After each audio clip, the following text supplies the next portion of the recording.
Jesus Cristo mudou meu viver. Jesus Cristo mudou meu viver. É a luz que ilumina meu ser. Sim, Jesus Cristo mudou. Sim, Jesus Cristo mudou. Sim, Jesus Cristo mudou meu viver. Jesus Cristo mudou o nosso viver. E nós sabemos que isso é um facto. Quando nós entregamos as nossas vidas, Jesus pega, Deus, Jesus transforma-as. Vamos ficar de pé e vamos todos nós cantar mais uma vez este belo coro, sentindo exatamente isto. Jesus muda o nosso viver.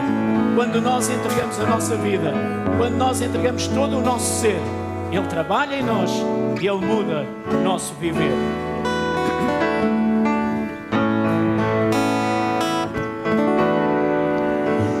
Jesus Cristo mudou meu viver. Jesus Cristo mudou meu viver. É a luz que ilumina meu ser. Sim, Jesus Cristo mudou meu viver. Diferente, diferente hoje é o meu coração. Diferente hoje é o meu coração. Cristo deu paz e perdão. Sim, diferente hoje é o meu coração.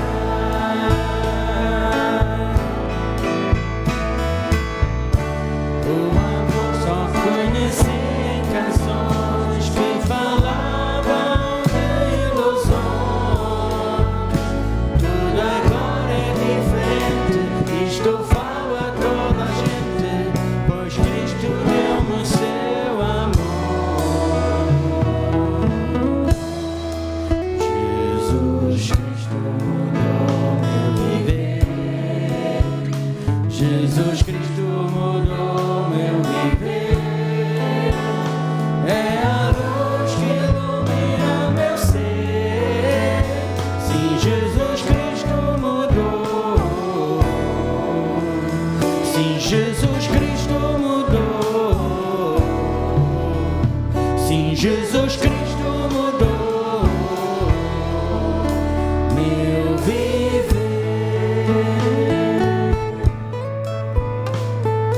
Sim, Jesus Cristo, Ele muda o nosso viver. Vamos agradecer-lhe porque um dia Ele se manifestou ao nosso coração e nós sentimos que somos seus filhos, porque Ele muda o nosso viver, porque Ele significa para nós tudo aquilo que nós somos. Eu vou pedir à nossa irmã Graça o favor de nos dirigir numa palavra de oração. Senhor nosso Deus e Pai, nós estamos gratos por podermos estar aqui esta manhã para louvar o Teu nome, para te bendizer, para te honrar, Senhor, para estarmos em comunhão uns com os outros como igreja.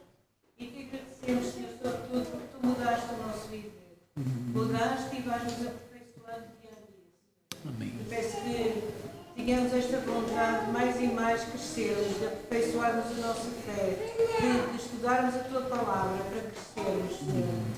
E te agradeço por esta congregação que está reunida hoje e por o resto dos trabalhos que vão ser feitos hoje, Senhor. Te peço, ilumina, esclarece e abençoa a cada um que veio aqui esta manhã, Senhor. Amém. Quero pedir também por aqueles que não vieram, por motivos de saúde, por dificuldades na sua vida, Senhor.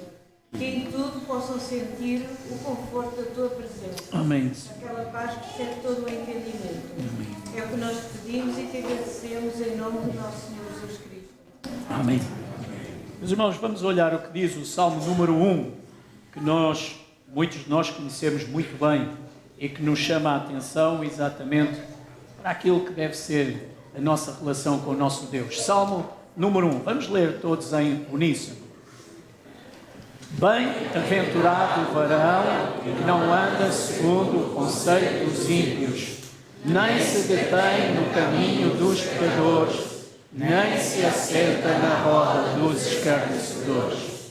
Antes tem o seu prazer na lei do Senhor, e na sua lei medita de dia e de noite. Pois será como a árvore plantada junto a ribeiro de águas, a qual dá o seu fruto na estação própria, e cujas folhas não caem, e tudo quanto fizer prosperará. Não são assim os ímpios, mas são como a moinha que o vento espalha. Pelo que os ímpios não subsistirão no juízo, nem os pecadores na congregação dos justos. Porque o Senhor conhece o caminho dos justos, mas o caminho dos ímpios perecerá. Deus conhece o teu caminho? Já escolheste o caminho que queres seguir? Qual é o caminho que tens traçado para a tua vida? Como tens andado? O salmista tem esta preocupação de nos chamar a atenção. O caminho dos justos perecerá. O caminho dos justos não perecerá. O caminho dos justos será glorioso. Estamos nós procurando seguir esse caminho glorioso. E como seguimos? Porque um dia Deus se revelou a nós através do seu enorme, tremendo, incomensurável amor. Por isso, como não amá-lo? Como não sentir o seu amor no nosso coração? Como não retribuir o amor que Deus nos dá, se Ele nos ama com tal amor? Vamos cantar Como Não Amar-te.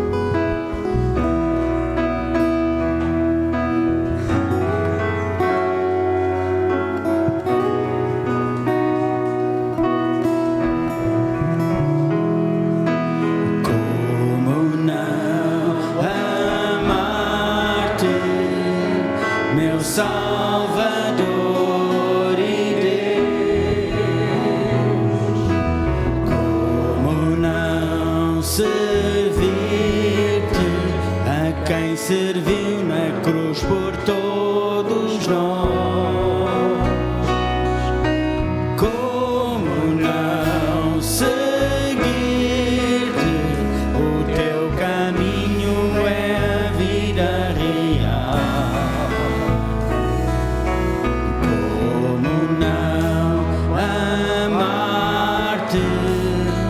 Meu Salvador e Deus.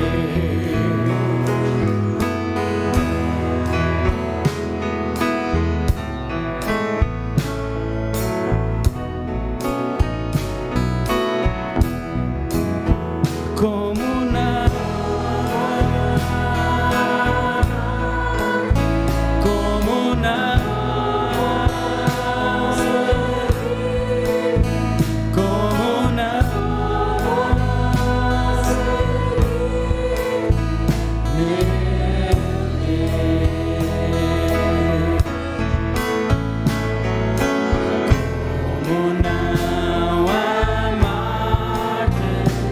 Meu conforto e poder,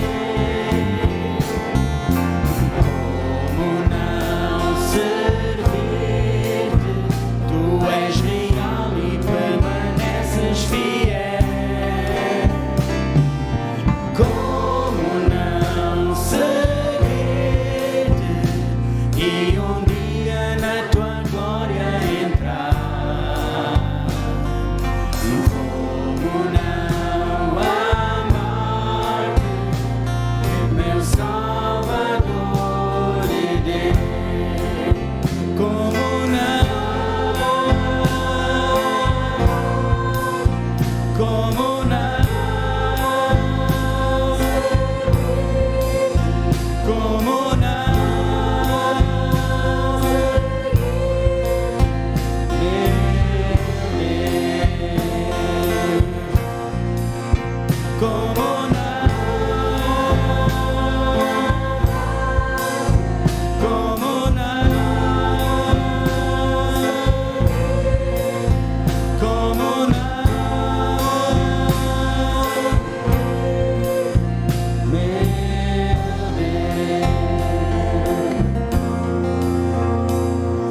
Não seguir-te, meu Deus.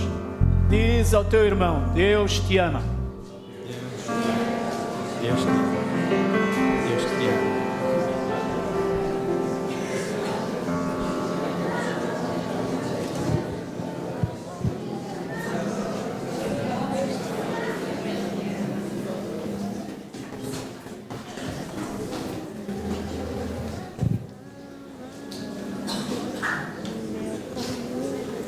Já disseram? Deus te ama?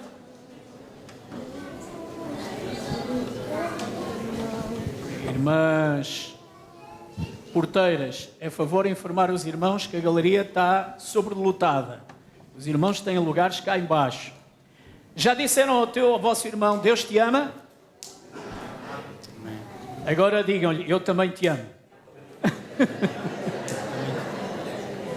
Eu também te amo.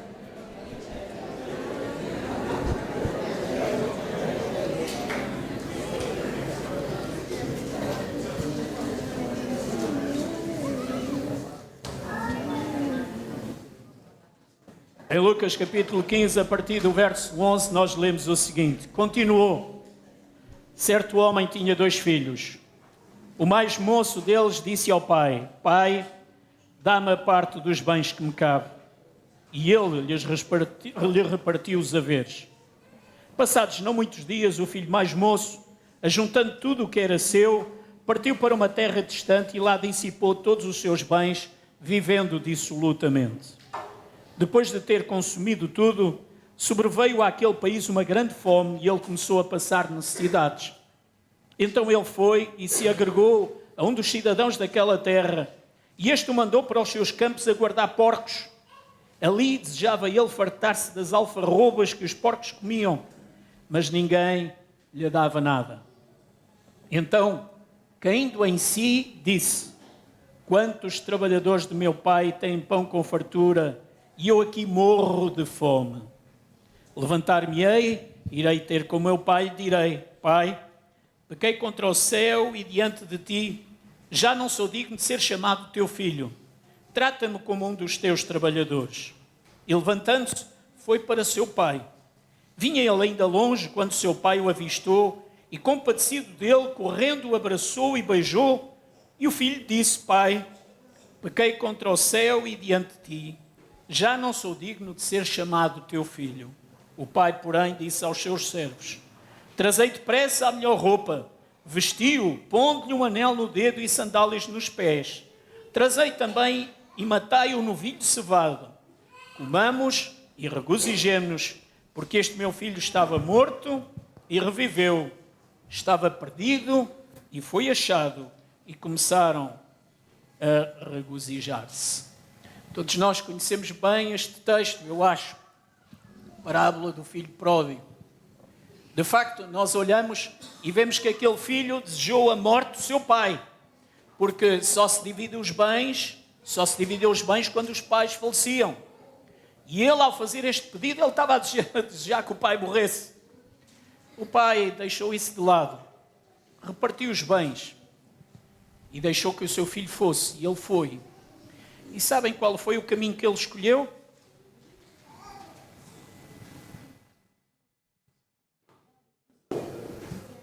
Sabem qual foi o caminho que ele escolheu? Como lemos no Salmo 1, o caminho do ímpio.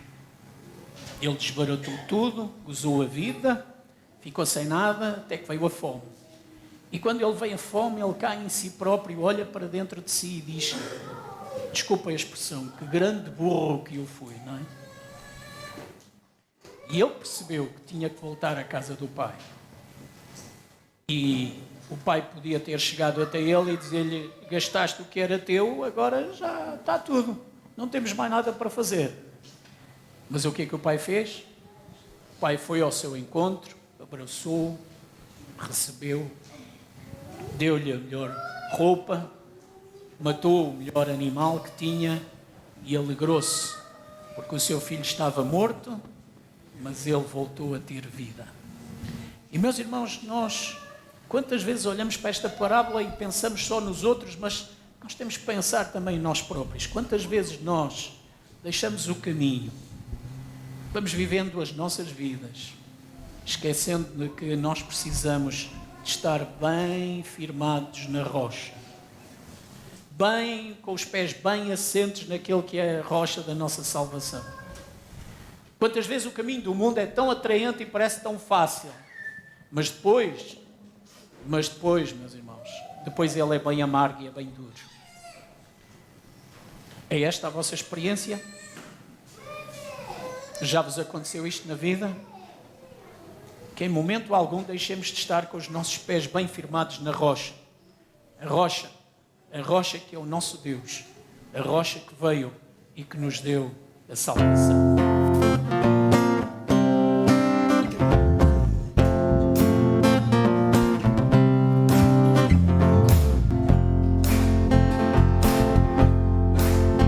Que alicerce tendes para construir uma casa firme para resistir grandes tempestades de chegar e a instável casa há de derrubar.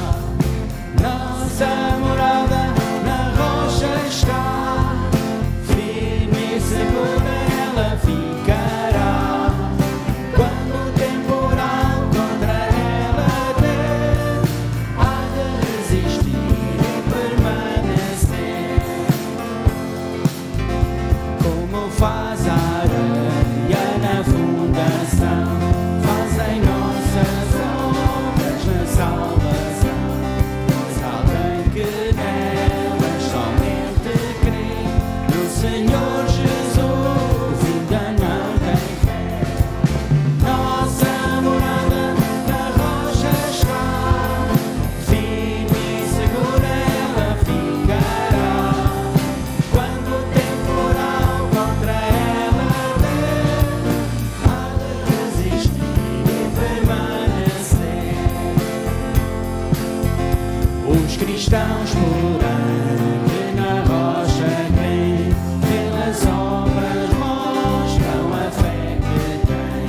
Com a fé firmada no Salvador, na maior tormenta, nem amor.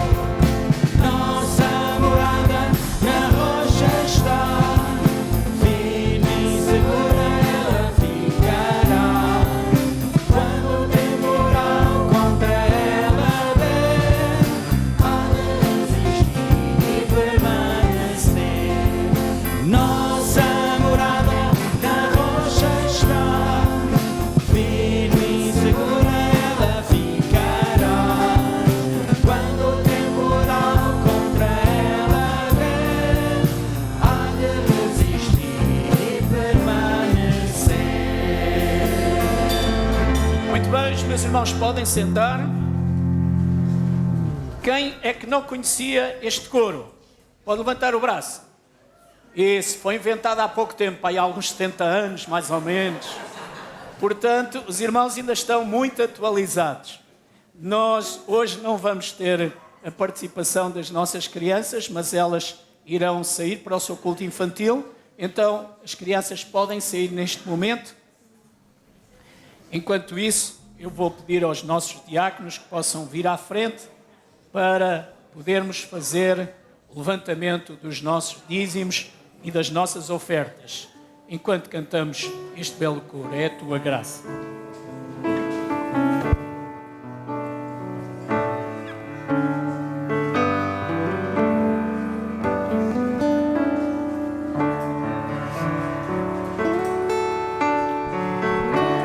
Que liberta, é tua graça que me cura, é tua graça que sustenta a minha vida.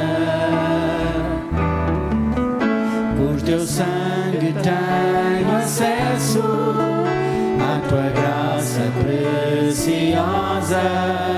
Te louvo, te amo, Jesus.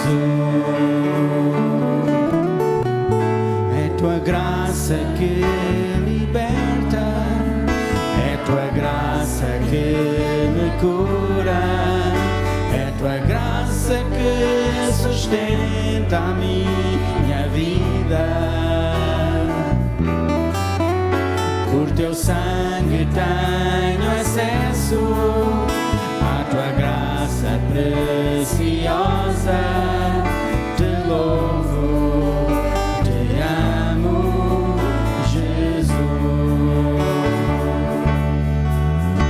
Tua graça é melhor que a vida. Tua graça é o que me basta. Favor imerecido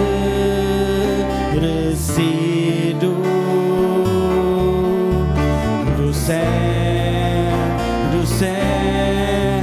pra mim.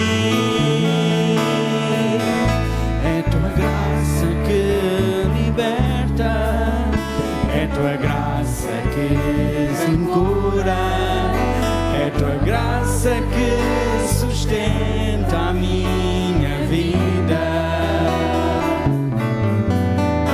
Por teu sangue tenho acesso à tua graça preciosa. Te louvo, te amo, Jesus. Te louvo, te amo, Jesus.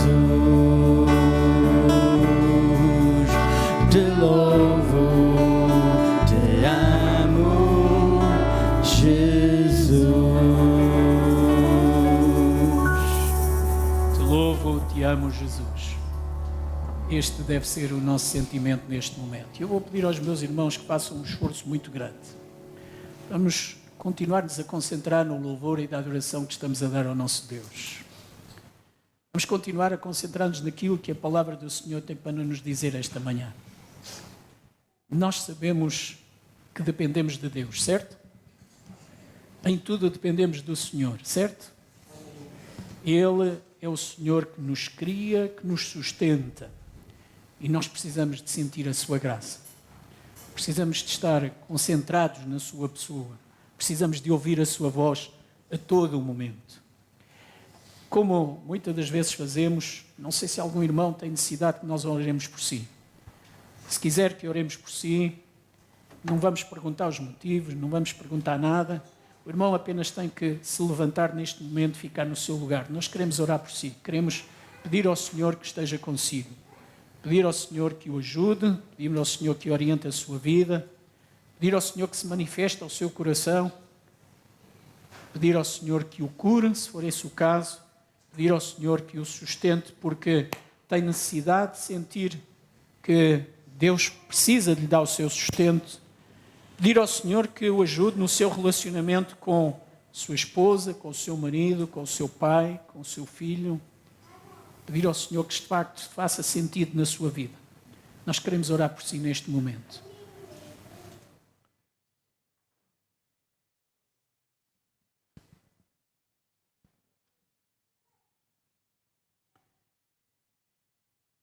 Nosso Deus e bom Pai, nós te agradecemos porque tu nos permites estar aqui esta manhã com o propósito de louvarmos e bendizermos o teu nome. Muito obrigado, Senhor, por todas as bênçãos que tu nos tens dado. Muito obrigado pela tua igreja. Muito obrigado, Senhor, pelos dízimos e ofertas que podemos levantar para que haja sustento nesta casa e o teu evangelho possa continuar a ser proclamado. Muito obrigado porque tu nos permites darmos um pouco do muito que tu nos dás para que possamos continuar a testemunhar do amor de Cristo nesta cidade, a todos quantos estão conosco. E, Senhor, nesta hora nós te pedimos por cada um daqueles que se levantou. Senhor, tu conheces a sua razão, tu conheces as suas razões. Pai, que a tua graça e o teu Espírito a todos possa tocar e possa abençoar e possa, Senhor, servir para que eles sintam que tu estás com eles. És tu que os tomas no teu colo, no teu regaço e os levas, Senhor, pelo melhor caminho. Senhor, aqueles que têm necessidade nos seus relacionamentos, que eles possam ser restabelecidos. Aqueles que têm alguma enfermidade no seu corpo, possa ser curada. Aqueles que têm alguma tristeza na sua alma, Senhor, que ela possa ser sanada. Porque em tudo isto, tu és Deus e Pai. Em tudo isto tu és Senhor. Em tudo isto tu és aquele que preenche as nossas necessidades, porque tu nos conheces melhor que nós próprios nos conhecemos. Pai, fica conosco esta manhã. Que a tua bênção seja derramada sobre cada um de nós.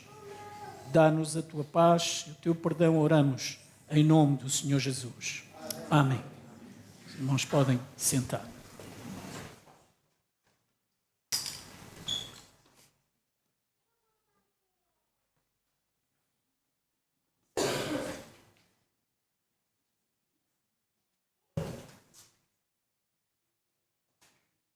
Meus irmãos, convido-vos a abrir as vossas Bíblias uma vez mais na segunda carta de Paulo a Timóteo, no capítulo 3. Segunda carta de Paulo a Timóteo, capítulo 3. Nossa meditação, ela irá centrar-se principalmente entre os versos 6 a 9, mas nós temos necessidade de voltar ainda a recapitular o texto que estudámos no domingo passado. Como pudemos ver há 8 dias atrás, Paulo está preocupado em falar com o seu discípulo Timóteo sobre a corrupção dos últimos tempos, dos últimos dias. E a caracterização que ele faz dos últimos dias, da modo como as pessoas se comportam, conforme vimos, ela é aterradora.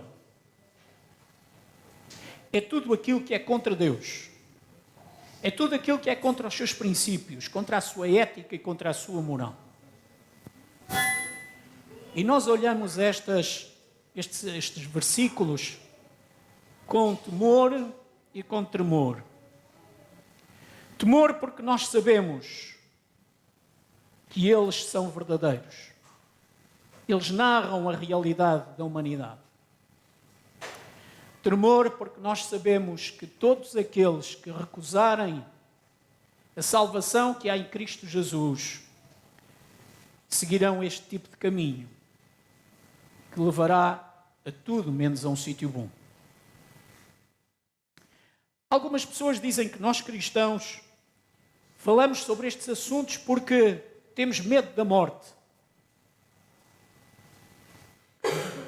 Nós cristãos temos que dizer, como disse aquele cientista, que aqueles que não o são têm medo da vida. Já vos contei aqui uma vez uma discussão entre 2 cientistas.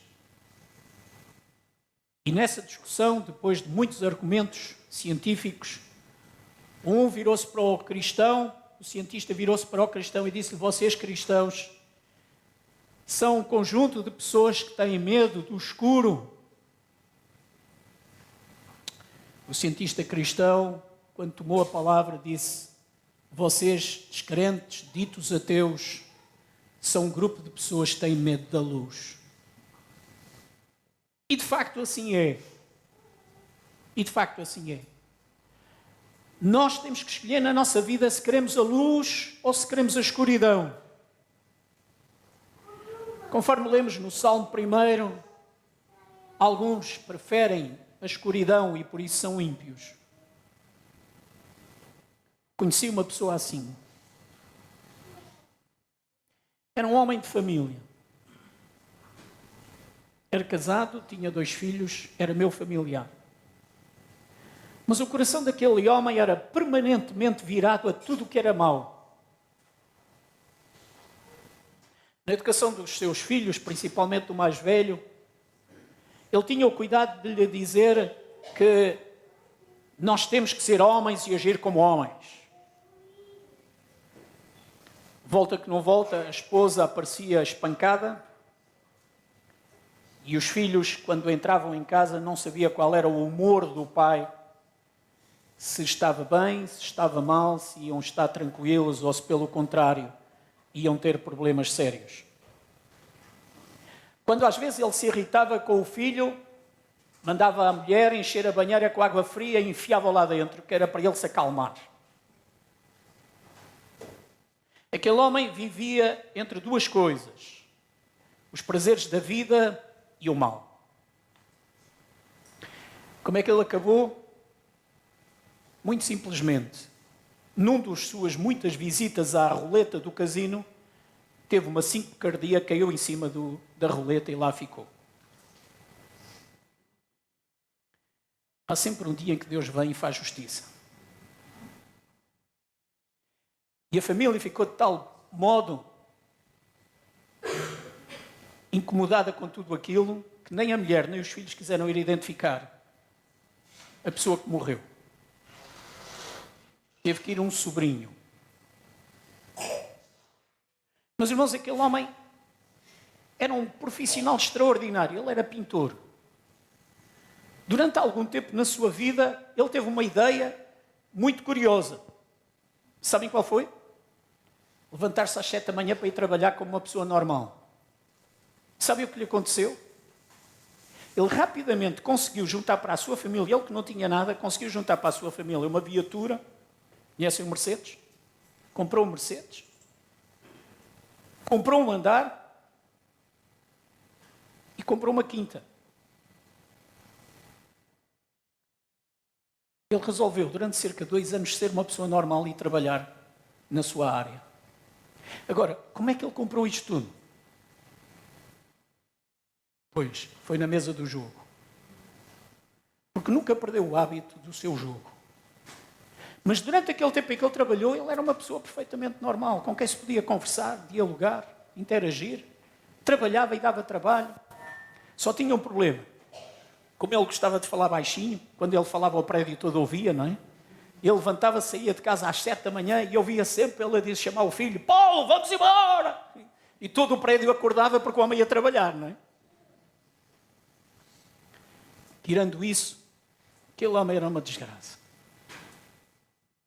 Não respeitava ninguém, a começar pela própria esposa, e não respeitava os seus filhos. E nós olhamos e perguntamos porquê. E não encontramos razões lógicas. Porquê?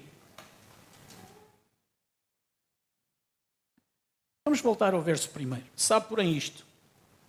Capítulo 3, verso 1. Nos últimos dias sobrevirão tempos difíceis.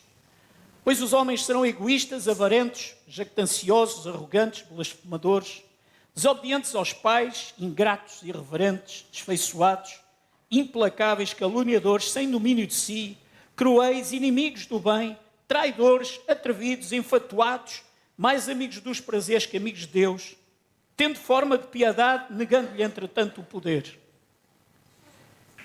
E Paulo agora continua a dizer a Timóteo, foge também destes. Pois entre estes se encontram os que penetram sorrateiramente nas casas e conseguem cativar mulherzinhas sobrecarregadas de pecados, conduzidas de várias paixões, que apreendem sempre e jamais podem chegar ao conhecimento da verdade. E, meus irmãos, olhávamos para este texto e dizíamos, que raio de texto, não é? É ou não é verdade? Que raio de texto. Paulo, o que é que tu queres dizer com isto? O que é que tu queres dizer a Timóteo? Paulo não está a falar para a igreja. Paulo está a falar do mundo. Daquilo que são os prazeres do mundo. Aquilo que é fácil de fazer. A forma como é fácil nós conseguirmos chegar até outros. Pessoas que também não têm discernimento e se deixam levar. Os irmãos conhecem a expressão, o canto do vigário. Aquilo que é fachada. Há um vídeo na internet que repete várias vezes, com várias situações, em que se vê um carro maravilhoso. E encostado a esse carro estão raparigas, jovens. E o dono do carro, disfarçadamente, chega até elas e diz-lhe, olha, como é que tu te chamas? E algumas dizem, eu não quero dizer o meu nome. Não queres dizer o teu nome? Não quero conversas consigo. Ele, entretanto, tem o comando na mão, liga ao carro. E vai e dirige-se à porta do carro. E elas dizem, o carro é teu? Eu chamo-me e diz o nome. Ele diz, afinal já tens nome. Outras situações, ele chega ao pé delas e diz-lhe uma coisa, ele diz, olha, eu quero o teu número de contacto, podes-me dar o teu número? Eu não te quero dar o meu número de contacto porque eu sou casada. És casada? Que bom, ainda bem.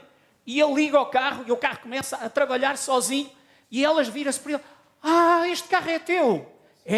Posso dar uma volta contigo? Não, porque tu és casada.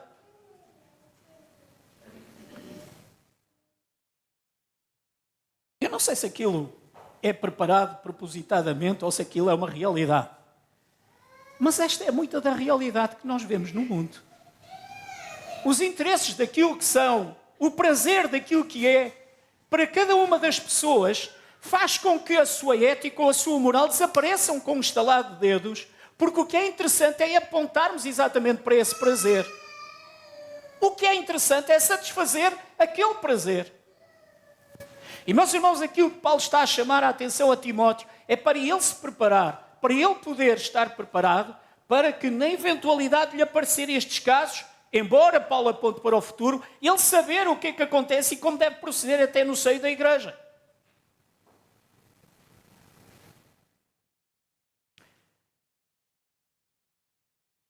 Paulo está a falar para o futuro, mas Paulo muitas das vezes também fala para o presente. Paulo conhecia a sociedade. E a sociedade do seu tempo tinha exatamente a ver muito com isto. As falsas promessas que se fazem, os falsos históricos futuros que se fazem muitas das vezes nos relacionamentos, são apenas para um aproveitamento pessoal, para um gozo pessoal, porque a pessoa não tem qualquer intenção de ser séria no seu relacionamento. E jovens, o texto fala principalmente para vocês. Sabem porquê? Porque a chamada de atenção é exatamente para os relacionamentos que vocês possam vir ter no futuro e qual é a base desse relacionamento. Sabem qual é a coisa mais difícil para um homem rico ou para uma mulher rica? Sabem qual é? Alguém é capaz de dar uma ideia? Qual é a coisa mais difícil que um homem ou uma mulher, solteiros, rico, têm à sua frente? Ora, a Alice é maravilhosa. Alice, muito obrigado. O mais difícil é encontrar alguém que ama verdadeiramente a pessoa e que não esteja interessada nos seus bens. Digam lá, quem é que não gostava de dar uma voltinha com a Taylor Swift, não é? É óbvio. É óbvio. Toda a gente sabe quem é Taylor Swift, não sabem, meus irmãos? Encheu o maior estádio do país 2 dias seguidos com 60 mil pessoas. Quem era o homem que não gostava de ser chamado pela Taylor Swift, não é? É exatamente isto que Paulo está a chamar a atenção. Os homens metem sorrateiramente, prometendo até o que pode e o que não pode e mais alguma coisa. E as pessoas que se deixam levar por isto, homens ou mulheres, na altura, obviamente, como os irmãos entendem, a cultura é esta, é o homem que tem a iniciativa, é ele que se vai penetrar na casa das mulheres, é ele que vai penetrar nas famílias, é ele que vai penetrar no seio das pessoas para lhe dizer, para prometer aquilo que elas queriam ouvir. Mas depois, meus irmãos, espreme-se aquilo, o que é que deita? Deita nada, deita desgraça. Os mais novos da nossa igreja, estejam atentos a uma coisa. Há pessoas que são muito bonitas por fora, mas são muito feias por dentro. E há pessoas que são muito feias por fora, mas são muito bonitas por dentro. Querem ver um exemplo? O exemplo sou eu. Foi preciso ter muita coragem. Foi preciso ter muita coragem para alguém me pedir namoro. Não foi assim. Irmãos, meus queridos jovens, meus queridos adolescentes, não olhem o físico só. O físico é importante, claro que é importante. Nós gostamos de andar com alguém bonito ao nosso lado, alguém bem arranjado. Às vezes lá em casa a mulher entra em casa e diz: "Tu hoje não estás como eu gosto." Ixi, patrão. E é por estar em casa, quanto mais para vir para a rua. Nós gostamos de ter alguém bonito ao nosso lado, sem dúvida nenhuma, bem arranjado, bem perfumado, se possível. Olha, irmãos, mas é isso que conta, é isso que vale, é essa a motivação que nós temos. Não pode ser. Não pode ser. Jovens, Não criem relações sem conhecer a pessoa, sem ver os seus princípios, sem ver como é que ele se comporta. E cumpram aquele velho ditado: na cama em que fizeres, é na cama em que te vais deitar. Os meus pais diziam-me isto muitas vezes: a cama que fizeres é a cama em que te vais deitar. Que te interessa casar com uma Taylor Swift se aquela cabeça for vazia de princípios, de conceitos e de respeito? Que te interessa casar com o ator mais famoso? Neste momento nem sei quem é, vocês são capazes de saber. Que te interessa se aquela cabeça for vazia e não tiver princípios nem conduta correta? Que te interessa? Onde é que vais parar com isto? O que é que esperas? O que é que esperas atingir? Alguns olham para este texto e dizem: bem, o texto está a falar da prostituição e tal. Também, mas não é só isso. Também, mas não é só isso. É exatamente o tipo de relacionamento que nós queremos e que nós precisamos de viver, que nós precisamos de compreender, que nós precisamos de ter cuidados. Nós precisamos de perceber que as nossas escolhas têm consequências. Irmãos, porque os comportamentos são reprováveis. Porque a imoralidade é reprovável. Porque a imaturidade também é reprovável. Temos que crescer no nosso próprio conhecimento, na nossa maturidade, na maneira de ver as coisas. Estes dias têm passado alguns dos vídeos dos anos 70, dos anos 60 e 70 do século passado. E, meus irmãos, quem viveu aquilo, até temos algum gozo em recordar como era Portugal aqui há 50 anos atrás. Como era Portugal há 60 anos atrás. As alterações que foram acontecendo.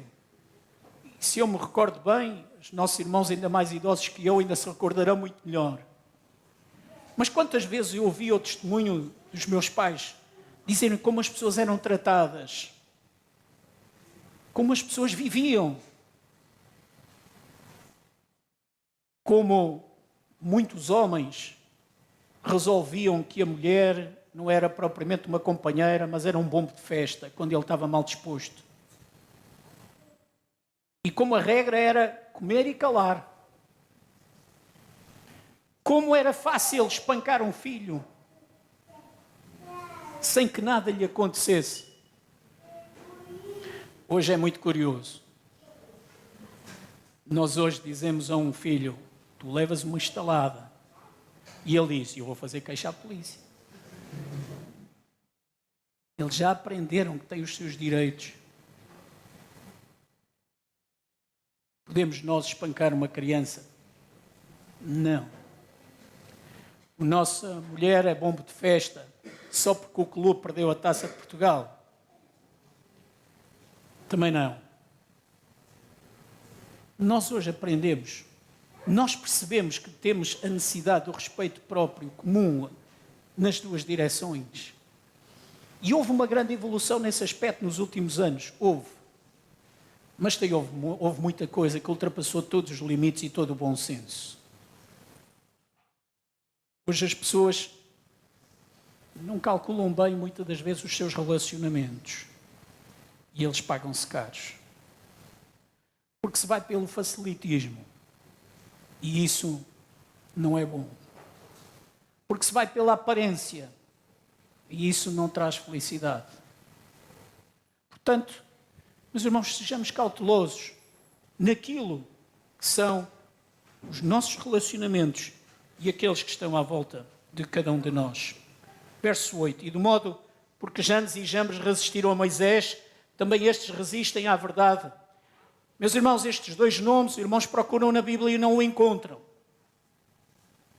O único sítio onde se fala destes dois nomes, Janes e Jambres, é apenas aqui na carta que Paulo escreve a Timóteo. Quem eram estas duas pessoas?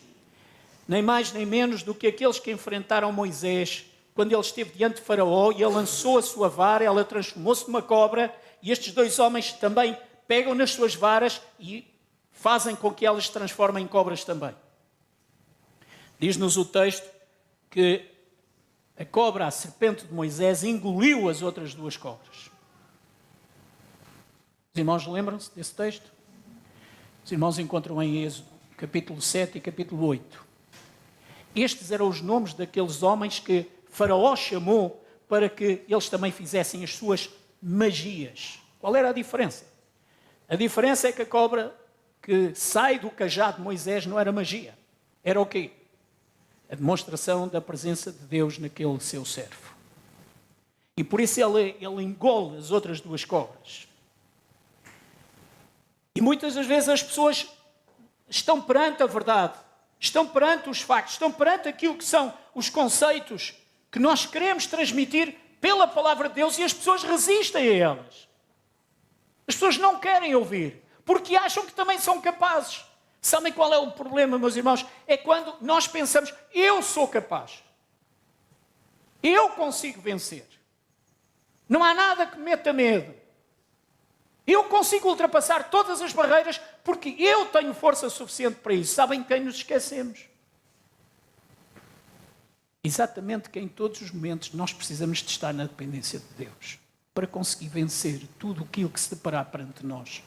Moisés confiava no Senhor. E por isso ele, ao lançar o seu cajado, ele em transformar-se em cobra, aquela cobra era diferente de tudo aquilo que os magos do Egito pudessem fazer. E Paulo vai exatamente buscar este exemplo. Estes resistiram a Moisés e também resistiram à verdade. Verso 9. São homens de todo corrompido na mente, réprobos quanto à fé. E, meus irmãos, isto é altamente assustador, porque muitas das vezes nós damos mais ouvidos a pessoas que não estão na fé do que a pessoas que estão na fé. Nós achamos porque alguém é muito inteligente, alguém é muito capacitado, alguém lê muito, é capaz de ter mais razão do que aquilo que o pastor, do que aquilo que o professor da EBD, do que aquilo que o professor da classe de crianças ensinou, porque afinal eles é que têm razão, porque eles são muito sábios. Esquecem-se que os padrões cristãos foram postos de lado. Os padrões da palavra foram postos de lado. E as pessoas vão na sua força, no seu conhecimento e na sua sabedoria, que muitas das vezes não é nem mais nem menos do que soberba. E por isso nós dizemos cuidado com aquilo que vem lá de fora. Cuidado com aquilo que nos ensinam. E irmãos, agora é muito fácil. Nós pegamos nos nossos telemóveis e começamos a fazer pesquisas e encontramos sobre tudo e sobre todos mais alguma coisa.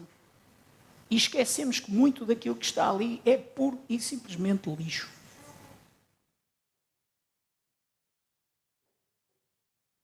Um dos conselhos que Pedro dá numa das suas cartas é esta: ouvi os vossos líderes, porque eles cuidam das vossas almas. Meus irmãos, se vocês acham que não têm um líder que cuide das vossas almas, por favor, convidem-no a sair da vossa frente. Posso repetir outra vez? Se os irmãos acharem que têm um líder que não cuida das vossas almas, por favor, convidem-no a sair da vossa frente. Porque senão ele não está aqui a fazer nada. Agora, se ele cuida das vossas almas, se ele vai à palavra beber e se partilha convosco, então ouçam-no. Ouçam-no. Independente das vozes que estejam às vossas voltas. Na classe de catecúmenos tenho agora vários adolescentes com grande alegria minha e vossa, certamente. Hoje não havia cadeiras para todos. Graças a Deus por isso. E nós falávamos sobre o homem. Quem é o homem? E eu tive o cuidado de lhes dizer, olha, vocês aprendem aqui que o homem é a coroa da criação de Deus. Foi Deus que nos formou. Foi Deus que pegou no pó da terra, criou o homem e inspirou a vida no homem. Mas quando vocês estiverem na escola, quando vocês estiverem no liceu, quando vocês estiverem na faculdade, vão-vos ensinar que o homem provém da evolução. E vão achar que vocês são retrógrados se defenderem esta ideia de que Deus vos criou. Sabem? É a Bíblia que fala a verdade.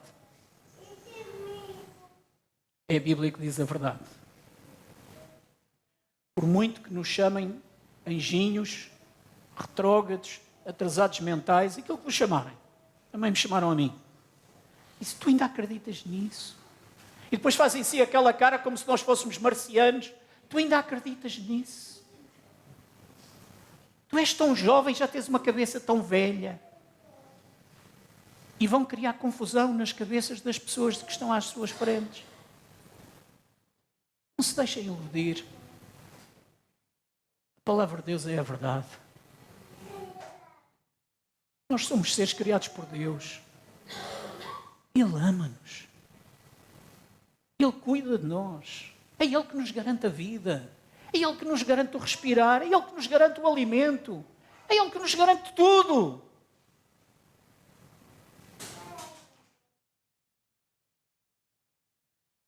Eles, todavia, não irão avante, diz no verso 9, porque a sua insensatez será a todos evidente, como também aconteceu com a daqueles.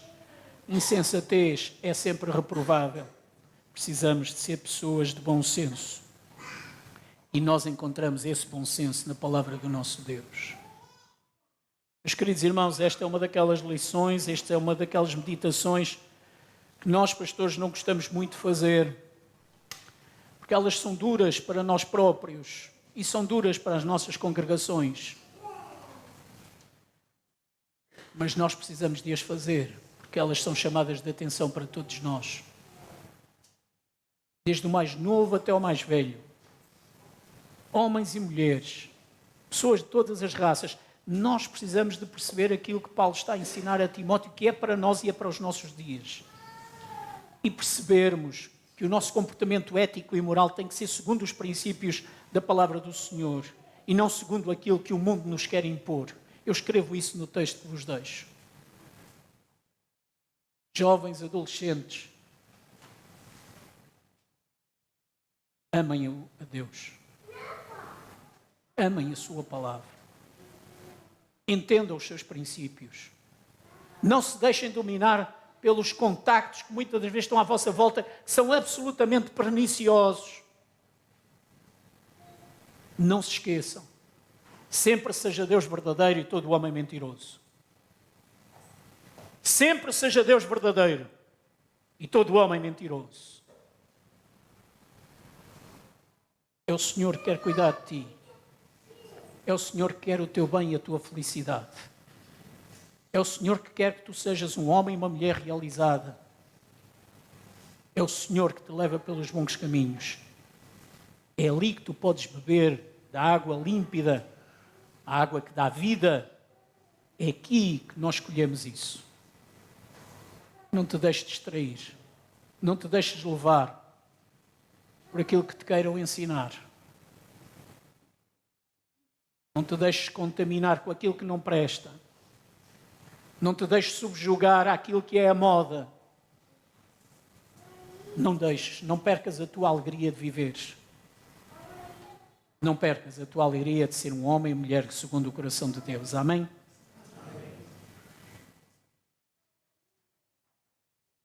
Nós vamos terminar o nosso culto cantando uma oração. É uma oração em que nós pedimos ao Senhor que nos renove. Que de facto o Senhor nos renove no nosso íntimo, no nosso ser, na nossa maneira de pensar. Eu vou pedir aos irmãos que permaneçam sentados e façam esta oração no vosso íntimo. Façam esta oração com sinceridade, pedindo a Deus que de facto nos use, nos renove em cada dia. Nós queremos ouvir, queremos ver a mão do Senhor a atuar nas nossas vidas. Como igreja, como família e como pessoa. Que Deus de facto consiga entrar no nosso ser, porque nós assim o queremos, e renove em cada dia o nosso viver.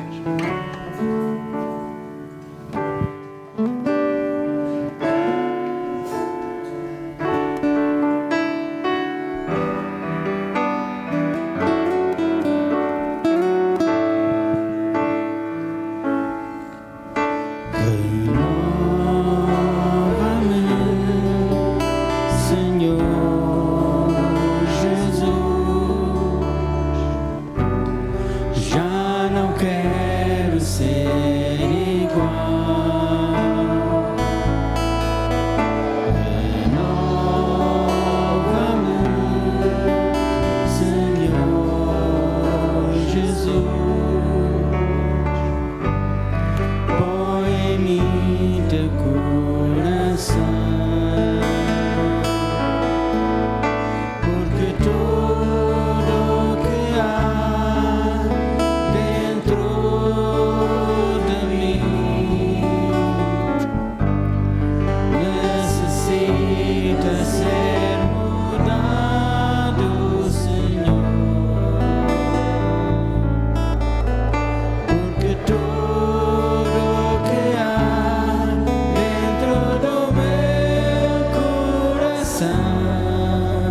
necessita mais de ti,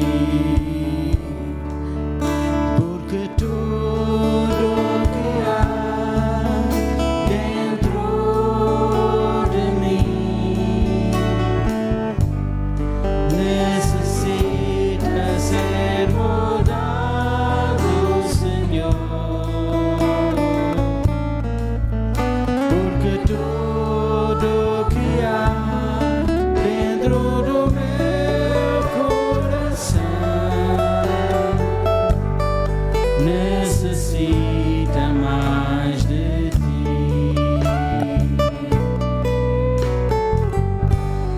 necessita mais de ti. Amém. Que assim seja na vida de cada um de nós.